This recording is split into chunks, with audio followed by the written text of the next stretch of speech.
Friend, কেমন আছো সবাই? আশা করছি সবাই খুব খুব ভালো আছো, আর আমিও ভালো আছি। তো কয়েকদিন আগে জুঁইয়ের জন্মদিন হয়ে গেছে, আর জুঁই 6 বছর পূর্ণ হয়ে 7 বছরে পা দিয়েছে। তো সকাল সকাল জুঁইকে স্নান করিয়ে দিয়ে রেডি করিয়ে দিয়েছি। আর জুঁই সকালবেলা স্নান করে ঠাকুর ঘরে প্রণাম করে বড়দের পায়ে প্রণাম করে জুঁইয়ের দিন শুরু করে। তো দেখো, জুঁই তো খুব হ্যাপি ছিল, খুব মজা করেছে সারাদিন, খুব হাসি খুশি থেকেছে। আর দেখো, সারাদিন দৌড়োদৌড়ি করে বেরিয়েছে। আর বাড়িতে কিছু গেস্ট এসেছিল, তো সবাই মিলে খুব মজা করেছি।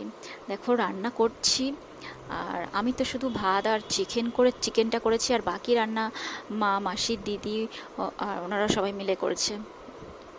তো দেখো, রান্না হয়েছিল শাক ভাজা, পায়েস, আলু ভাজা, চিকেন, মাটন, আর হয়েছিল মুড়োর ডাল, আর দই, মিষ্টি, চাটনি, পাঁপড়, এগুলো তো ছিলই। আর দেখো, জুঁইয়ের আশীর্বাদী পর্ব চলছে।